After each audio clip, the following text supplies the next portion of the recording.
चलिए, वो किसी तकनीकी कारण से वो बीच में बात यूं ही अधूरी छूटी थी। हम लोग कर रहे थे दुर्गम काज जगत के जेते, सुगम अनुग्रह तुमरे तेते। ये 20वीं चौपाई है हनुमान चालीसा की। इसमें हनुमान जी आपके काम कैसे करेंगे?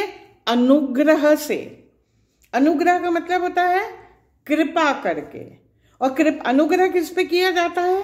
जिसको हम प्रेम करते हैं। कोई जबरदस्ती नहीं है कि लाओ अच्छा चलो दे दें इसको, ऐसे नहीं। दिल से, प्रेम से, खुशी से जो कृपा करी जाती है उसको अनुग्रह कहते हैं। तो जो दुर्गम है, जो कठिन है काम, उनको वो सुगम कर देते हैं। एक बात आप और तुलसीदास जी में देखिएगा, हर जगह वो अपनी बात की पुष्टि करने के लिए हमेशा वो दो विरोधी शब्दों को एक साथ यूज करते हैं, कुमति सुमति, जय विजय, दुर्गम सुगम, जिससे कि वो और पुष्ट हो जाती है कि इतने सुगमता से जो दुर्गम है उसको भी सुगम बना दिया। ये इनकी भाषा की एक शैली है जो बहुत ही प्रभावी शैली है।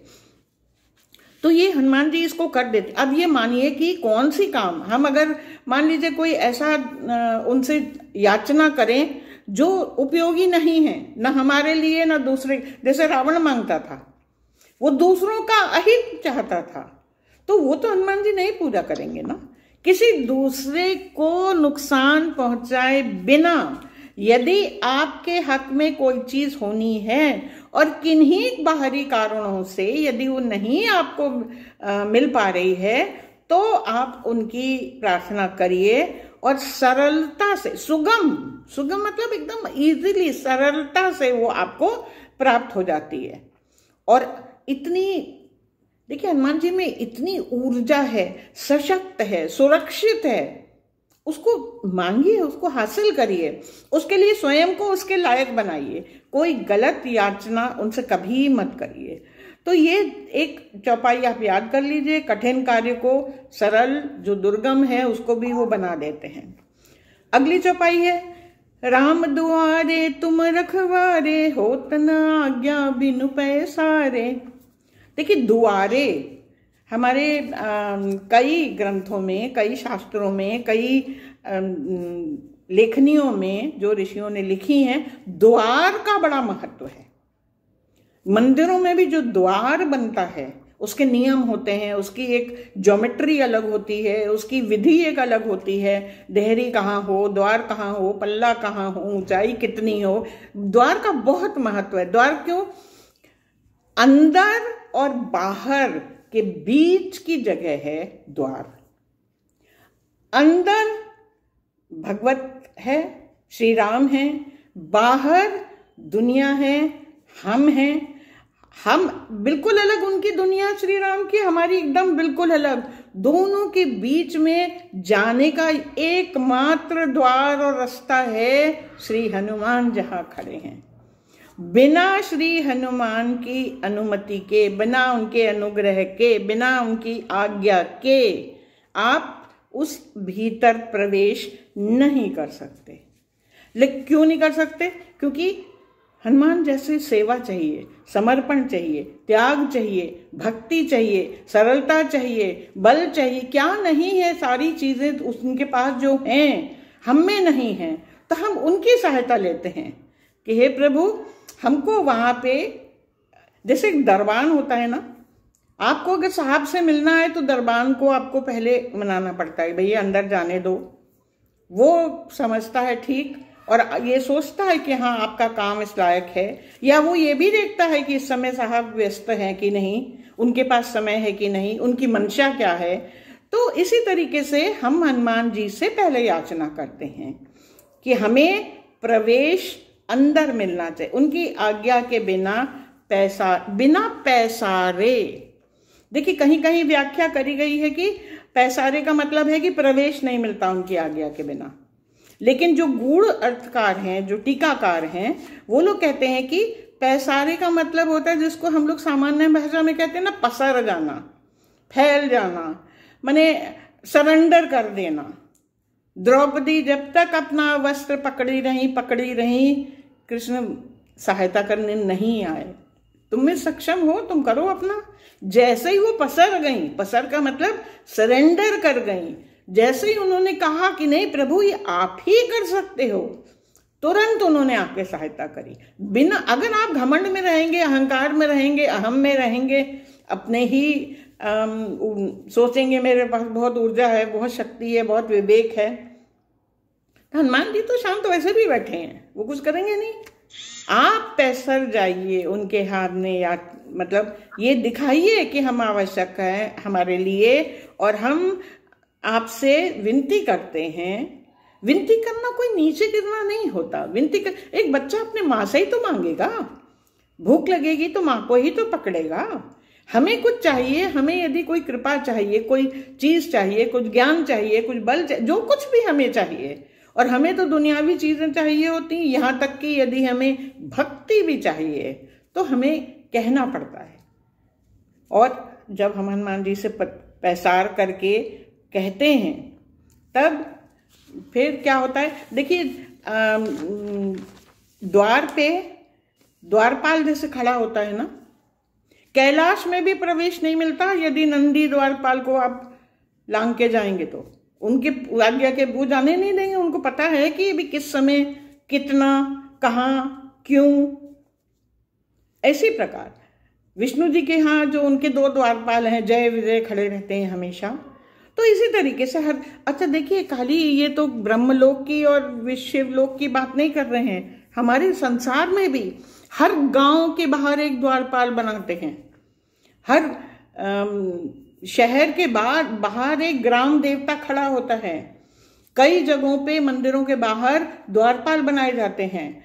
और किसी भी जगह प्रवेश करना है तो द्वार के ऊपर कोई भी एक चिन्ह बना देते हैं, एक प्रतीक बना देते हैं, एक व्यक्ति बना देते हैं, एक आकार बना देते हैं। कभी कभी ये जो द्वारपाल बनाते हैं बड़े बड़े दांत वाले राक्षस की तरह बनाते हैं, क्योंकि इस पवित्र जगह में बुराई का प्रवेश नहीं है। बुराई आते ही इनको देख के डर के भाग जाती है। तो इसलिए द्वार पे आप खड़े रहते हैं। अंदर देखिए संस्कृति है और बाहर प्रकृति है। हम इस दुनिया में प्रकृति से संचालित होते हैं, उसमें हम अच्छा बुरा, ऊंच नीच, छोटा बड़ा सब कुछ करते रहते हैं। लेकिन यदि हम संस्कृत होना चाहते हैं, संस्कार, सुसंस्कार का मतलब होता है जो अच्छे गुण, जो अच्छी बातें, वो यदि हम ग्रहण करना चाहते हैं तो हमें बाहर से अंदर की ओर जाना पड़ेगा।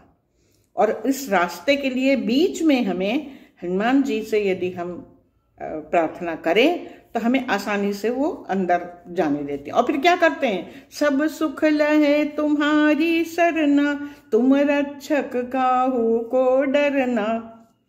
और आप किसे पूछ के अगर हम गए तो क्या होगा, हमें तो सब सुख मिल जाएगा। लहे, लहाना जानते हैं, अभी बड़ा अच्छा प्यारा सा शब्द है यहाँ पे उत्तर प्रदेश का।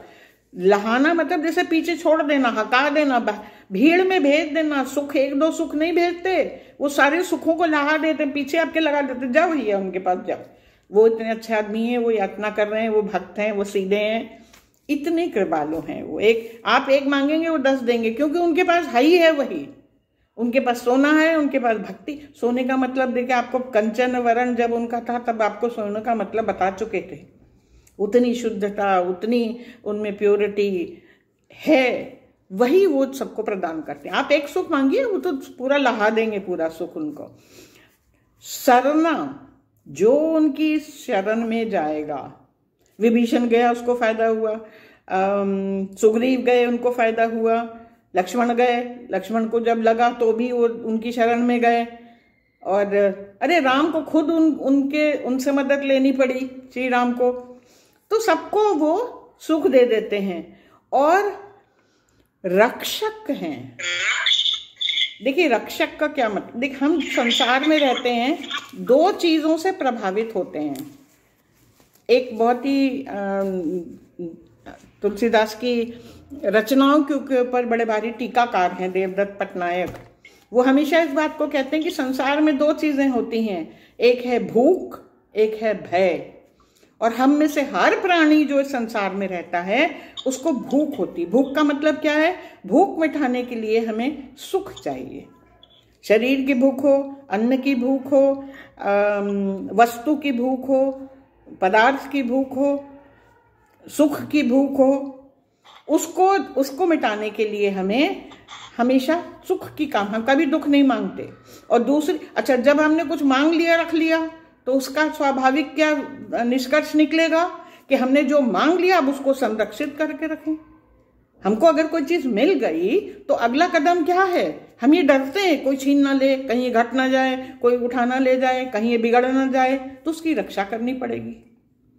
देखिए हमारी इसमें दर्शन में ये दो चीजें, भय और भूख, इनकी सुरक्षा देवी देवता करते हैं। जो सुख देने वाली जो देवी होती हैं उसको कहते हैं लक्ष्मी। कई तरह की लक्ष्मी होती हैं, अन्न लक्ष्मी, धर्म लक्ष्मी, वैभव लक्ष्मी, हर तरीके की लक्ष्मी, अर्थ धर्म धन की तो लक्ष्मी होती ही हैं। तो कोई सुख चाहिए लक्ष्मी, और कोई भय से अगर हटना है, तो अगर हमें डर लग रहा है तो हम अपने को रक्षा करने के लिए क्या करेंगे, हनुमान जी को बुलाएंगे, हनुमान जी से क्या कहेंगे, हमारी चारों तरफ हमारे सामान की रक्षा करो, एक दुर्ग ऐसा बना दो, पूरा एक कवर बना दो, कवच बना दो, हमको उसमें सुरक्षित रख दो। जो चीजें हमने हासिल करी हमारी जाए ना हमारे लोग, ना हमारा अर्थ, ना धन, ना हमारी प्रतिष्ठा, ना जो कुछ हम जिसको महत्वपूर्ण समझते हैं। तो इस दुर्ग की रक्षा करने वाली जो देवी हैं वो दुर्गा है।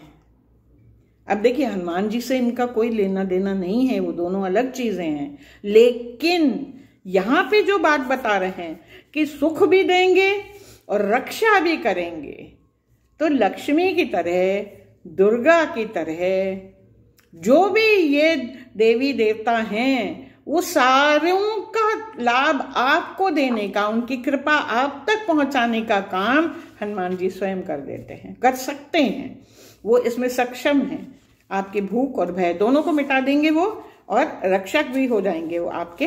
तो आपको डरने की कोई जरूरत ही नहीं है। जब हनुमान जी स्वयं रक्षा आपकी कर रहे हैं, और उससे होगा क्या, सब सुख लहे तुम्हारी शरणा, तुम रक्षक काहू को डरना। किससे डरना है आपको, जब हनुमान जी आपकी रक्षा कर रहे हैं तो सुख, समृद्धि, सत्ता, स्वास्थ्य, जो चाहिए उनसे आप मांग लीजिए। कितनी बड़ी बात है।